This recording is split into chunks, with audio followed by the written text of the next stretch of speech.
the more curious you are, and curiosity builds the invisible bridges between us. The funny thing, Laura, about me is, you said I'm not a typical doctor, I'm not a typical engineer, I'm not a typical coach either. But engineers build bridges out in the world. I believe that my purpose is to build the invisible bridges within us and between us.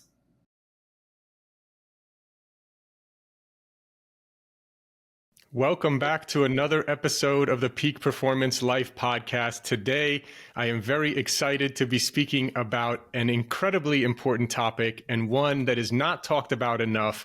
And we have an expert in the field. She is an engineer. She is a doctor. She's more than an engineer, more than a doctor, more than a coach. She has multiple TED Talks. She's the author of a couple of incredible books as well. We have Dr. Neha Sangwan. Thank you so much for joining us here today. So excited to be with you. Thank you.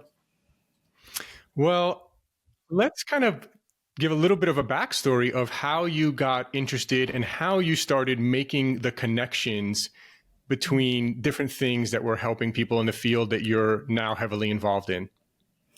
Sure. Well, really, it's so interesting when you start following the thread back to Laura, it becomes, it just keeps going back. So what I'd say is, I think it all really started when I was really young. So at 3 months old, my grandmother had come over. I have an older sister. At 3 months old, my grandmother was taking care of my, 18-month-old sister and me, as my immigrant parents were busy trying to make a living in a new country. And my grandfather got stationed in Africa with the United Nations and asked her to come help him once he was there. Because in the United Nations, there's like the job that you're asked to do, and then there's the social aspect of keeping your job, right? Like you gotta kind of stay social. So he called her. She scooped me up at 3 months old and took me with her to Africa. She was the one who was going to be taking care of me anyway, right? And in the Indian culture, no one really thinks anything of like passing kids around to extended family, and everybody takes care. It takes a village, right, to raise these kids. So she took me with her for 2 years, and when my family came to pick me up and bring me back, to say that it was hard for me would be a pretty big understatement. I didn't know how to readjust. My older sister didn't really want me there. Like a 3.5-year-old doesn't want a 2-year-old who wants to split love with your family. That's when the bullying began. So there's devastation of me leaving my grandparents. There's my sister not really wanting me there and kind of not helping me here. And so very young, I started to look out in the world like vigilance, like almost like scanning my environment to try and make everybody happy so that I wouldn't be sent away again. I didn't know what I did wrong. I didn't know why I had this kind of pain. So I disconnected from my body and started listening to what everyone else wanted. So I became the ultimate people pleaser. Now, I heard my father saying he wanted a son who was an engineer. Couldn't be the son, but maybe I could be the engineer. I heard my mom saying she missed her calling as a doctor because in those days, women didn't, like culturally, it would mean you couldn't really be a great mother or a great wife if you always had a pager on your hip, right? So she missed her calling as a doctor. So the people pleaser in me was like, everybody can hold the phone because I'll do both. And so I became a mechanical and biomedical engineer. I worked for Motorola in the 90s. I went on to medical school, became an internal medicine physician. And then at 33 years old, I burned out. So the problem with living everyone else's life but your own is that at some point, pushing through your body, not partnering with it, becomes a problem. And I'm kind of glad that that happened to me early in my life, because I've spent the last 20 years reconnecting to that little girl's body who she disconnected from because the pain was too much. And I've spent these 20 years becoming clear on who am I? If I did these things to please everybody else, the harder question, the bigger question really is, if I could choose, what would I choose? And I don't think I knew myself well enough to do that. And so these 20 years have been ones of self-exploration. They were ones of, wow, sometimes when someone has a physical ailment, it has a physical cause. Like maybe they're dehydrated and so they have a headache. Maybe they have a tumor in their head and so it's pressing on their head and that's the reason for their headache. But maybe it's that their partner has a temper and they don't speak up. And they might have a headache because they absorb the anger and the stress.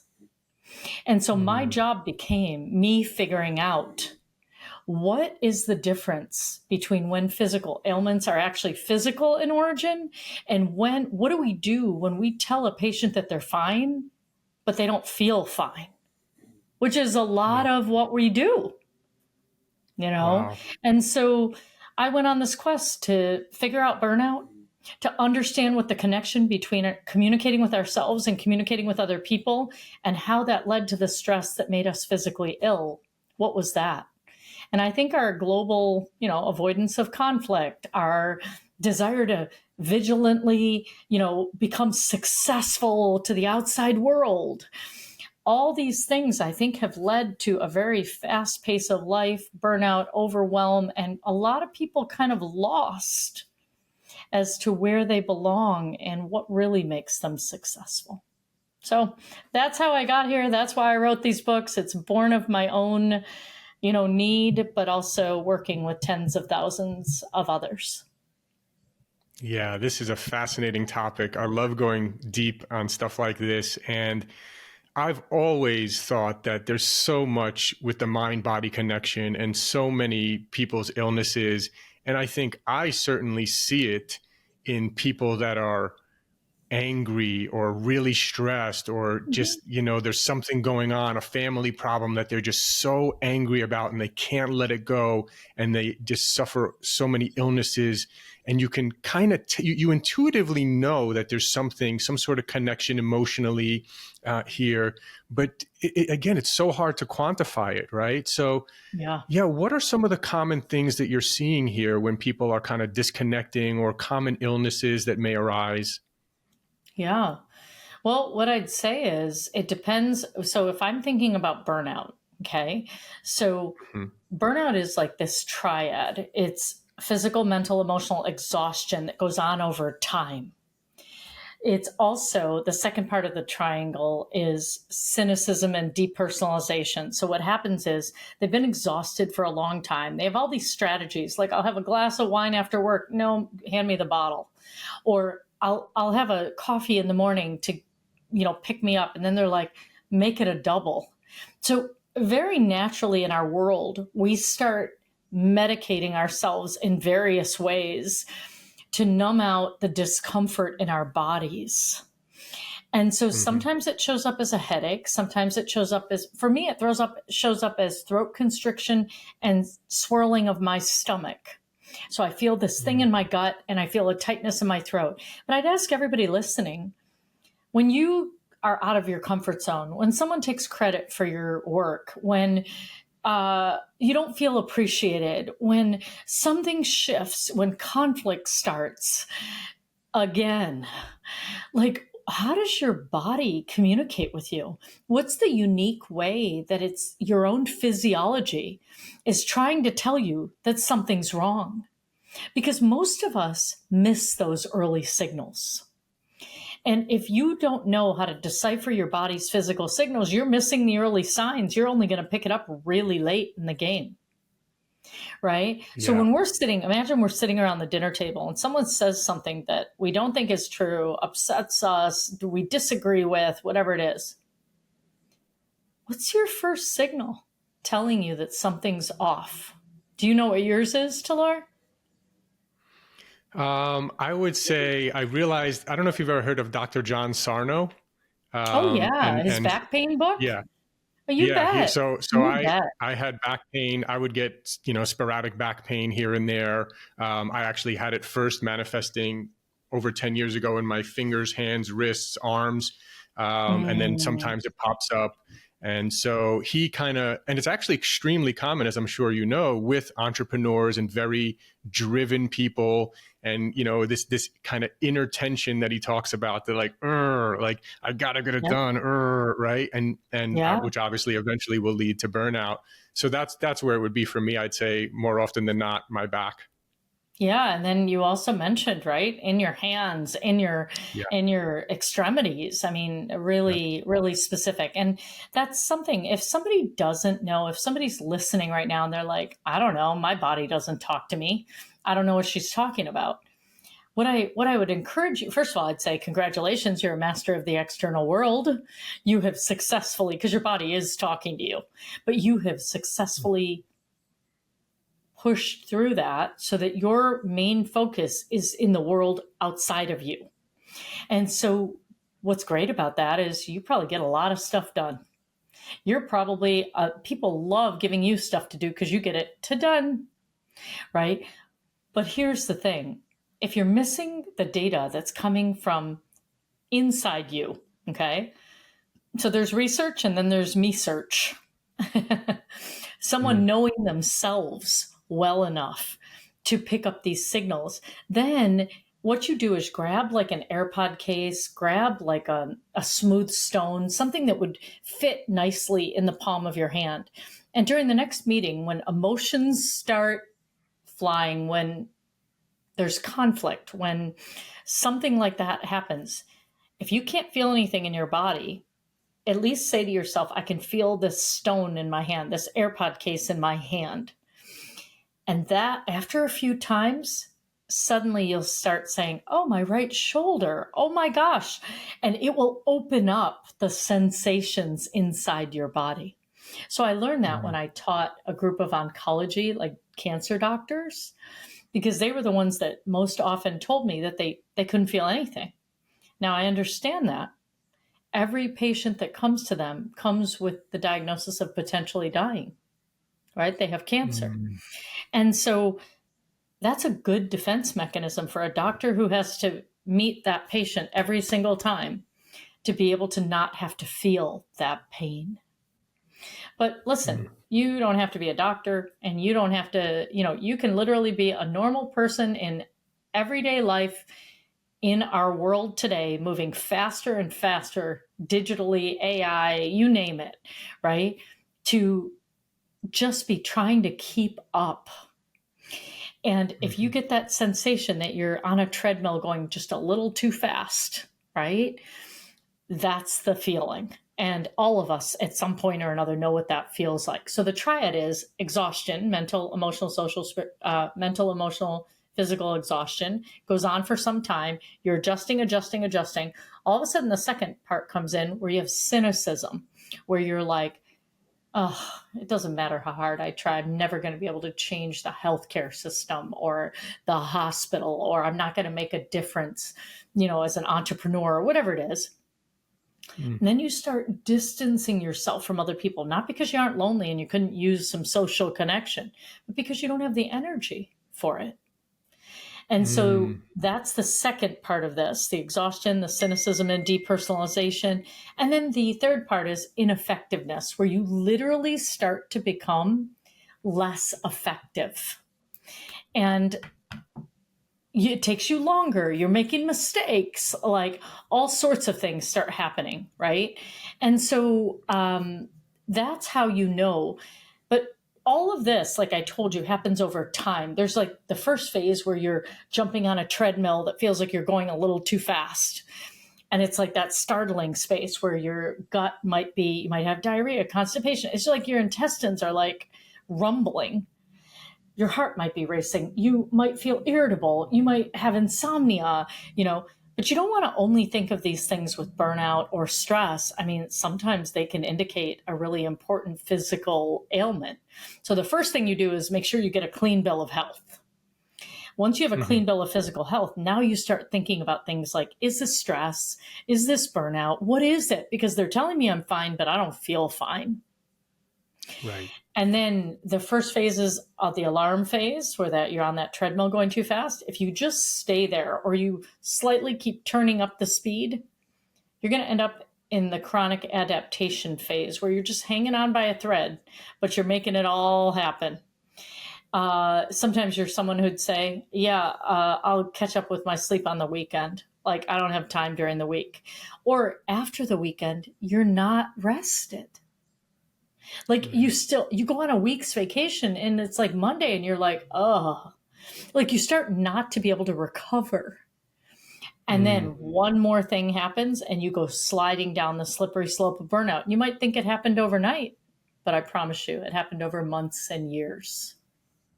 So that's really the bigger picture of how you understand the triad of exhaustion, cynicism, and effectiveness. You understand that it moves through phases: the alarm phase, the chronic adaptation phase, and the exhaustion to ineffectiveness phase.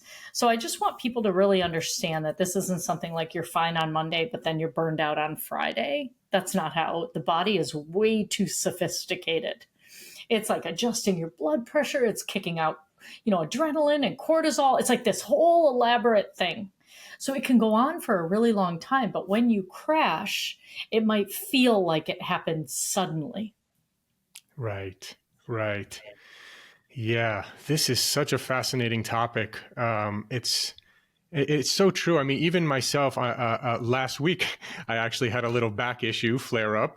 And maybe it was from, playing pickleball for too long and then trying to do 5 sets of pull-ups, maybe. But again, why did that happen? But still, the point I was getting to is I couldn't really work out for 5-6 days in a row, and I was just stagnant and had nothing to do but just stay in front of my laptop. And I just felt such a difference in my mental and physical energy and how I feel, on days that I go to even if I go to the gym for 90 minutes in the middle of the day, I literally get more done and feel better than days where I'm just trying to grind through the entire day all day without taking breaks, because I often forget to take breaks, as I'm sure many other people do as well. Yeah. So this really hits home. And I think it's even more than just burnout from entrepreneurs, who I'm sure is obviously a big case of that, and doctors and engineers and people like that as well. Even just people who are dealing with kind of trauma or mental issues or things like that, I'm sure are also very frequently dealing with this kind of stuff. And so are there any, I pride myself on having done so much personal development over the years, and I certainly think it has helped me a lot. But can we train our mind, right? Because some people something will happen to them and they'll get so triggered and so stressed out, and it can cause a reaction in their body. And other people might have learned tools or strategies to better control their emotions potentially, or how they react, right? I actually heard a really cool, interesting line recently that someone says, you can't control the first thought that comes into your head, but you can control the second one. Like some idea might pop in your head, some negative thought, and there might not be anything you can do about these random thoughts that pop in your head, but you can do something about the next thought you think, or how you choose not to react to that or be proactive. I thought that was pretty interesting. So are there any tools or strategies where people can get better at this? Oh, so many. So it starts literally with you learning to decipher the unique language of your own body. Because for many years, I didn't know that throat constriction and stomach turning meant I wasn't speaking or saying what I needed to say. I was holding back. Why was I holding back? I told you the story at the beginning. I thought I had done something wrong to be sent away from my grandparents, right? At 2 years old, I didn't know what I did wrong, except it wasn't that I did anything wrong. It was literally that, it was separation and me feeling abandoned, right? A 2-year-old not understanding why she's been separated from the people she loves. So the first thing is you have to decipher the signals from your body. Now, when you get angry, so first of all, let's talk about anger. Anger is not anger. It's a secondary emotion. It's a result of either hurt or fear or both. So anger is fueled as a way to protect oneself. But what are you protecting? You're protecting vulnerability underneath. So you're doing it fiercely, right? It feels big, but you're doing it because there's something tender and vulnerable underneath there, fear or pain. So when you're thinking about something like anger, let's pay attention to how anger shows up. Well, it's usually someone's volume changing. The pace of their speech becomes pressured. And I mean, John Smith, and they use your full name, John Adam Smith. I said, right? There's pounding of doors and fists and stomping and all swearing and all sorts of things. So here comes how we pick up anger around us or within us. So the moment your tone changes, start paying attention. With anger often comes clenched muscles, jaw, tightness, heart racing, flushing, discoloration, right? You can see someone turning red. All these clues. Okay. There's the early clues, and then there is your physiology comes to match that as you start to get upset. Now, sometimes people get upset with themselves, and sometimes people get upset with others. And I'm going to tie in what you said about you might not control the first thought, but maybe you control the next one. So let's say I just finished writing my second book, okay? And it was time. When I write a book, I sit for long periods of time. I forget to take a break. I don't go to the gym. I do all sorts of things I'm not supposed to do because I have to make deadlines, right? But what sometimes I don't realize is if I took the break, I would be more productive and it wouldn't take me as long, but that's not what I'm thinking, okay, as it's happening. So I sometimes gain, each of the 2 times I've done this, I've gained 10 to 15 pounds, almost like I'm literally birthing a baby, but it's a book baby. And I'm drinking chai and I'm doing the things I need to get over these deadlines. So then after a while of being in like pajamas and sweatpants and expandable stuff, it's time to go on book tour. And I go to put on my favorite jeans and I can't button them like I used to button them, right? So I used to get really mad at myself and say like, I don't even want to go and promote this book. I'm going to look fat in the photos and on camera. And okay, now I've decided to align myself. Who was the one who drank all that chai and sat all that time? I did. My mind decided to do that. So instead of beating myself up and saying those things, I will be like, oh no, like these jeans don't fit or these whatever don't fit, my favorite pants. Now what I say to myself is, thank you, body, for expanding to absorb the stress that I couldn't. As soon as I can take over, I will.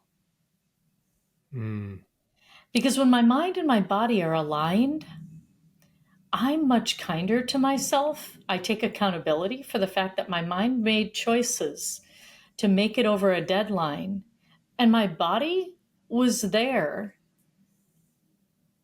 listening, absorbing the pain, the chai, the whatever I was like, whatever I needed to do, it actually took over and absorbed the stress that I couldn't. So why would I not take it to the gym, not stretch it out, and then be mad at it when it gains some weight? Right. And so, yes, I believe that when people become aware, the second thought absolutely can be a different one. But it's about really taking accountability, really acknowledging what's true here, right? Because I made all those small choices every day. Yes, I got the book out. Well, now it's time to be kind to my body that carried me through it. So anger is something that you can be at yourself, and anger is something that you can display to other people. A lot of times people don't really understand emotions. They just know that they make them feel uncomfortable. And emotions are energy in motion. So if you stuff emotions, you think you'll stuff them under the rug or put them in a suitcase for a rainy day. Listen, it's energy in motion. And if you stop the motion of crying it out, yelling it out, feeling it, whatever it is, it's going to get stuck inside you. And what starts happening there? Back pain. It goes into neck pain, shoulder pain. It becomes something. Energy cannot just disappear. So it's got to either be expressed or felt, or it will create its own energy. Yes. Yes. It's very powerful what you just said, especially about, I guess I've always learned about this as being called like a reframe, right? In neuro-linguistic programming that I learned many years ago, it was like reframing certain situation. I found it to be extremely powerful. Kind of exactly what you just said. First, you're getting the first thought, maybe you're getting angry with yourself. Then you say, wait, hold on a second. Let's catch it. Let's reframe it. Now, I think probably the most challenging part of that is for people to actually develop that muscle of being able to catch it in the moment, right? It's always easier later on to look back, but in the moment, right, catching and doing that reframe rather than continuing this cycle of anger, and then later on they read one of your books and then say, "Oh, I should have reframed this earlier." So, how do people? Are there any kind of practices or strategies, or how can someone get better at catching themselves going in this negative loop and then putting in a reframe to kind of that works in their favor? All right. So I'm just looking over here for a second. I'm just looking at my chapter on tears. Okay. And so I'm gonna show you how clearly I break this down. This is now, it can be found in audiobook. It's TalkRx. It's a book on how you communicate. So the way I've broken it down is this. So let's say you're navigating tears. Okay. I call it the express your tears tool. Number 1, identify the emotion underneath the tears. Because what do tears mean to you? Perhaps you might say they're sadness, but somebody else might call them tears of relief, or tears of joy, or tears of, sadness, or tears of anger. So what I want people to know is emotions can be confusing because people, like, what makes emotions simple? Let's start there. I'm going to show it to you too. There's an emotional vocabulary list that says, basically, no matter how complicated emotions get, you can simplify them into one word. So, apprehension, resentment, jealousy, anger, right? No matter how, jealousy is like a complicated emotion. Feeling apprehensive, that's like that moment where you're like maybe going to go, but then you hold back, right? So no matter how complicated emotions are, you can simplify them down to one word. But here's what makes emotions really complex. They're tied to your body's physiology, your heart racing, your stomach turning, sweating, all these sensations that we've been talking about, your stomach turning, you feeling sick, nauseous, like that's what makes emotions complicated. So when somebody experiences something like tears, okay, in themselves or someone else, this is what I want you to know. If you want to express your tears, this is how simple it is. You identify what the emotion is under the tears. What are you experiencing? You name what triggered the emotion, and then you state what you need. Like, for example, maybe you need time, space, support, a hug. I don't know what you need, but you need something. So this is how I would respond. I'm hurt by what you just said. I'm not sure why, and I need some time.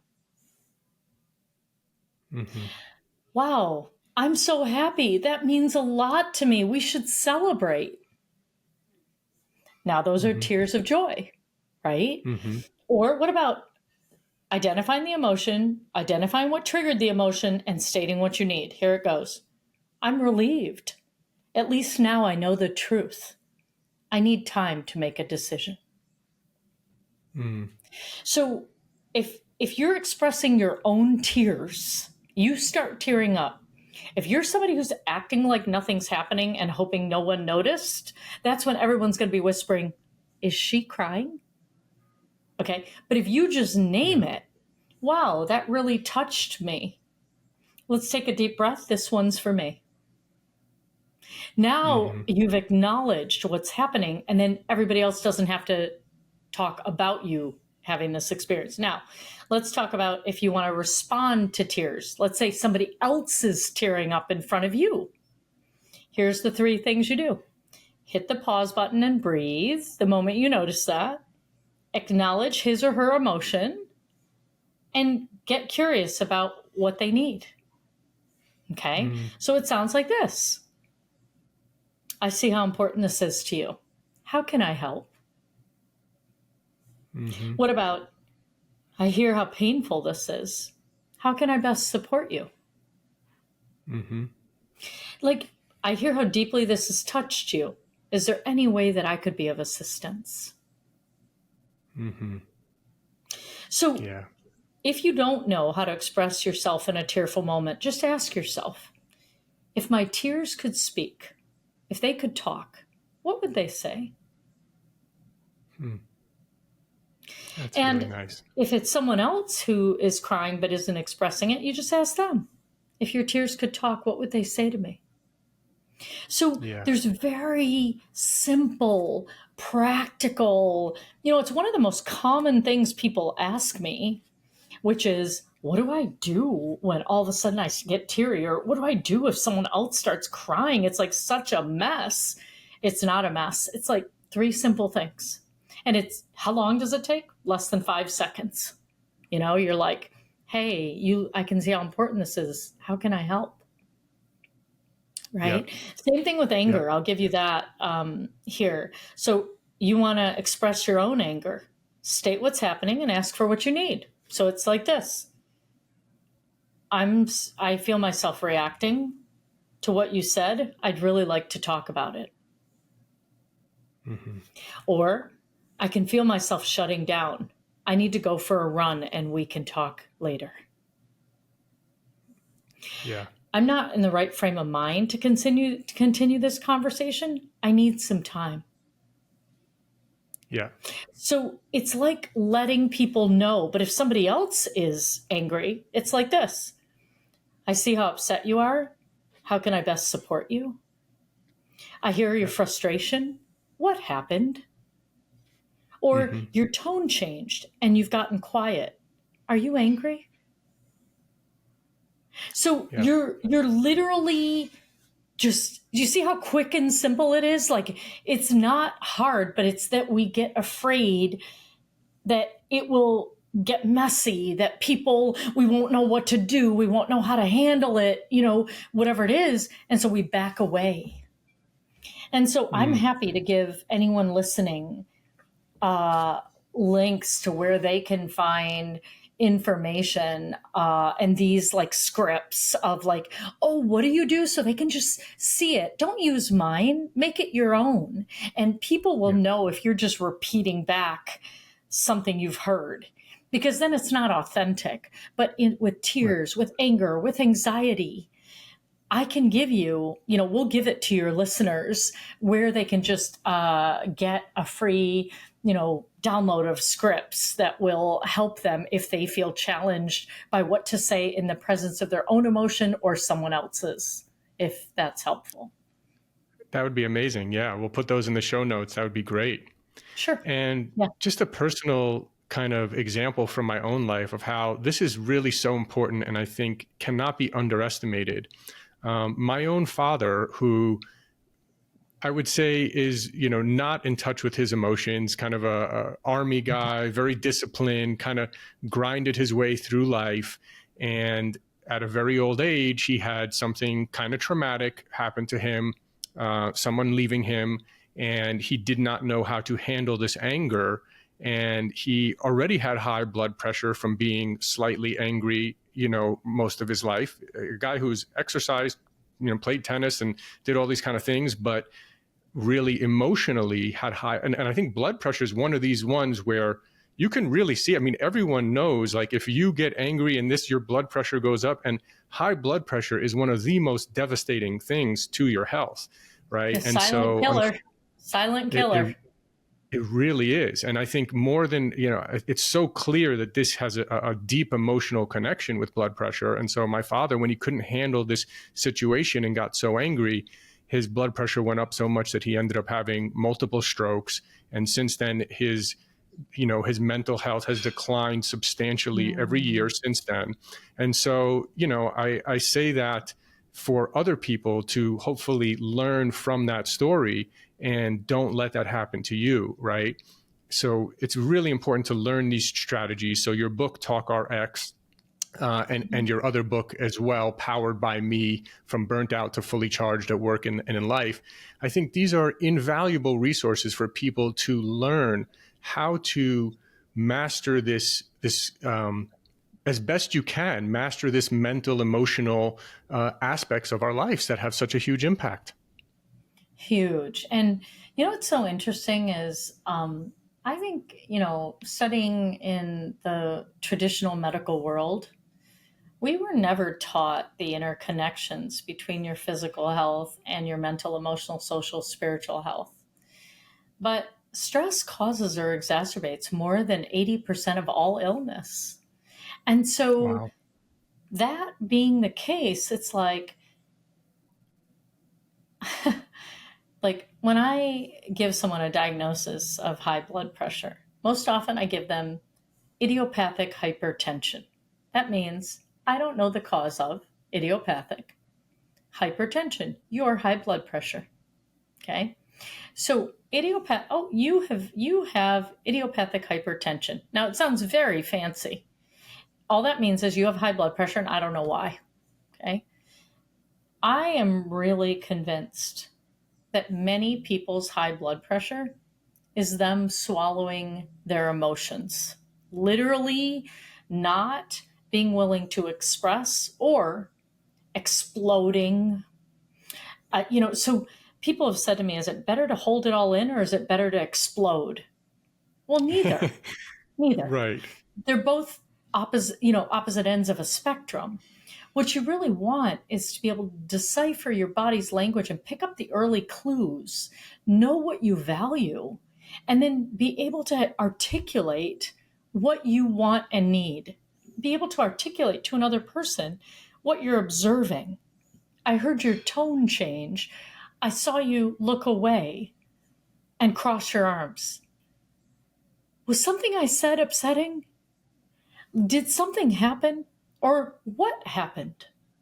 The more generic you go, the more curious you are, and curiosity builds the invisible bridges between us. The funny thing, Laura, about me is, you said I'm not a typical doctor, I'm not a typical engineer, I'm not a typical coach either. But engineers build bridges out in the world. I believe that my purpose is to build the invisible bridges within us and between us. Love that. Doctors write people prescriptions and do heart surgery. I'm a doctor who does heart surgery without a knife.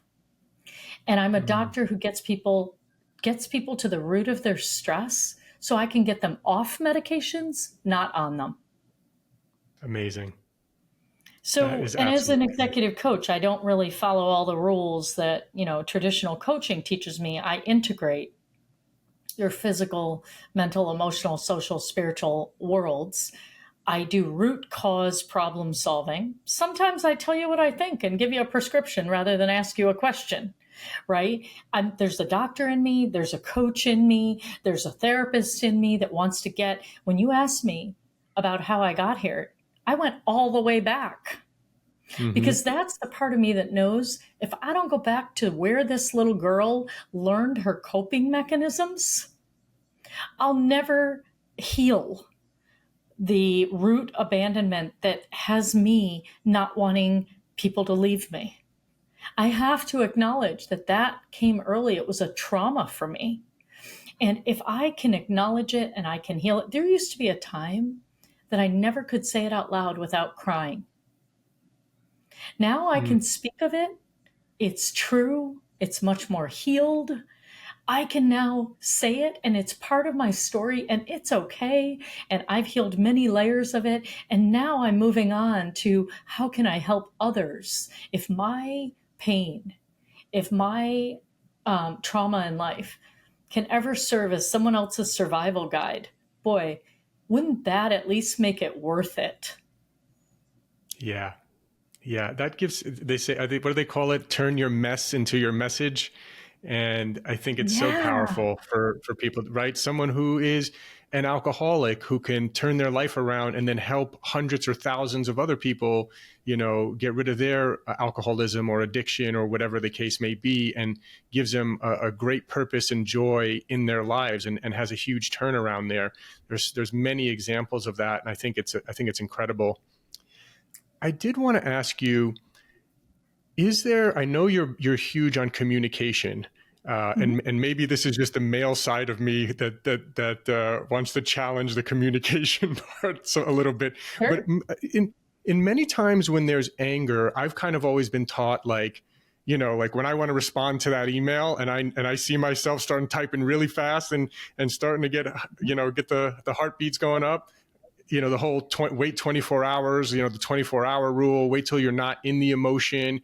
Um, what's your thoughts on not communicating right there in the moment and maybe taking some time to calm down?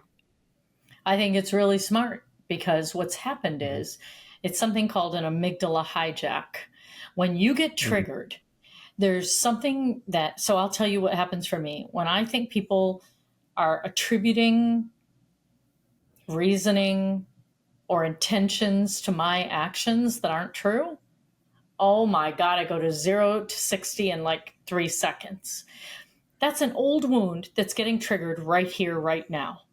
So it is very wise for me to know my body's physical signals, to know that I just went from 0 to 60 in 3 seconds. Like, you can feel it. You can feel your whole demeanor changes. In that moment, what I would advocate for is that you do have the words to let other people know what just happened to you. Because the people around you don't know. To them, for one person, me saying, "Are you crazy?" triggered them so much. You know why? Because they had a special needs son, because they had an Mm-hmm. uncle who got committed to an institution. So when I said to them, "Are you crazy?" thinking it was nothing, it was like 0 to 60 in 3 seconds. And so Mm-hmm. if what you say to me is, "Listen, I got to get out of here. I gotta go. I'll be back."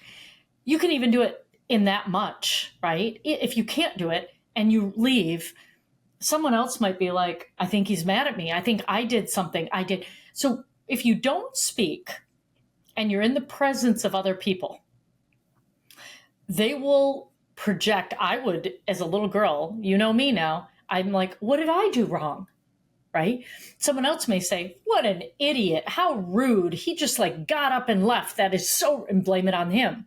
Someone else will say, "Oh my God, I wonder if his kid is okay. I hope nothing bad happened. I hope he didn't get a text from someone," and think about something bigger. So if you don't say anything, here's the danger. You're leaving it to the other people to use their interpretation of what they think happened. Okay? So Mm-hmm. if you don't speak, you don't get to control the narrative and you don't get to say what it was. All right. Mm-hmm. Now, if it's an email that you're typing or a text, you bet pause. Now, if it's a really big deal, I would say to them, "I'm not in the right frame of mind right now," or "I need some time. I will get back to you," and just tell them when. After the Mm-hmm. weekend, by tomorrow. You don't have to say anything. But if it's something really big, don't punish the other person by withdrawing, because once again, they're going to get to decide what that means. Mm. But It's a if great you point. can tell other people what you need and communicate with them, you're not going to damage the relationship while you take time. And if someone says, "No, I want to talk to you right now," you redraw your boundary. "Right now is not a good time for me. I need to sleep on it. We can talk in the morning." Okay? So Mm-hmm. you might have to be firm in your boundary, but stay communicative. Just don't write that email that tells them what a jerk they are, right? Like, no, no, no, no, no, no, no. you got to have the awareness to be able to self-manage and communicate to other people what you need, time, space, a run, whatever you need, but not need to communicate the bulk of the communication, because that's going to happen in a much more calm space, in a much more grounded space, where you can listen to their perspective, where you can speak and not feel triggered and emotional and have things feeling like they're out of proportion. And it takes so much work. And so I think I know we have to kind of wrap here, but this is why I think it's so important that people get your books, listen to your TED Talks, and take the time to learn this. This could be one of the biggest, if not the biggest aspect of your health that's rarely spoken about, that you can actually learn and educate and learn these tools, learn how to better handle these situations, which in turn will make you much more healthy and probably add years to your life. So please tell everyone where they can get your books, where they can learn more from you. I know I'm going to be I have a lot of work to do on myself. I'm sure everyone listening right now has a lot of work to do. There's always more work to do. And when it comes to this kind of stuff, it's the most important thing. Health is the most important thing. This is one of the biggest aspects of your health. And you're also going to feel better and just be better in everyday life when you have better tools and resources and a better plan of how to deal when things like this arise. So please tell people where they can find you. Sure. NehaSangwan.com. My company is called Intuitive Intelligence. And so Intuitive Intelligence Inc., INC at the end, .com is another place. You can get my books anywhere that books are sold. TalkRx right now is on Audible, powered by me, just released. It's in all forms. I'm actually also leading a 5-day immersion retreat at Omega Institute. That'll be in June of 2024, June 9th to the 14th. So I don't know when this will be going out. But occasionally, once a year, I do that. I do a live retreat, at a retreat center. Most of the time I work with corporations and companies and private events. But I do, you can find, YouTube videos on my work. You can find a ton of podcasts that I'm on, like this one. So yeah, please check out the books powered by me and TalkRx. I want to get to the root cause rather than Band-Aid these issues. And, something you were saying about this communication, we do it every day. And, in the New England Journal of Medicine in 2008-ish, 7-8, there was an article showing that the people you surround yourselves with are the biggest indicator of your weight and your health. That, I believe, is also true, for the peace of mind and, the joy. So one of the things I say, we'll also give everybody, powered by me, I have a way that you can do. We'll give them a burnout RX. So it's like intuitiveintelligenceinc.com/burnout-RX. It's a 6-video mini-series and an interactive form where they can do their own pulse check to figure out where they are from burned out to fully charged. Where are you on that spectrum? Because everybody's on that spectrum. And the way you do it is by figuring out whether you have a net gain or a net drain of energy on a physical, mental, emotional, social, and spiritual level. Like, I'll give you a quick example. Social. I ask you to write down the 5 people or groups of people that you spend the most time with in person or online. And then I ask you to, once you look and you see their names and everything, I want you to check in with your body one at a time on each of those 5 that you've written. And I want you to pay attention to whether your body is constricted, tight, and heavy, or open, light, and relaxed. Use your body in conjunction with your answers from your mind. If you're tight, heavy, constricted, but your mind's like, oh no, they're good, you're not in alignment, and the answer is net drain, right? On that. So you have to be in alignment. You have to say, yeah, I feel pretty good when I'm with this person. And your body feels open, relaxed, and at ease. And so there's these Nice. ways where you put it together. And I have these 6 videos that I will show them. I'll take them through each section, answering 5, 6 questions and using their bodies to practice how you know. So all sorts of goodies we'll give them. We'll give them the scripts on the different emotions. We'll give them the burnout awareness prescription that I used when I was on book tour. They can come to a live workshop. We'll give them lots of ways that they can do this, because some people don't just like reading. They really want to listen, or they want a live experience.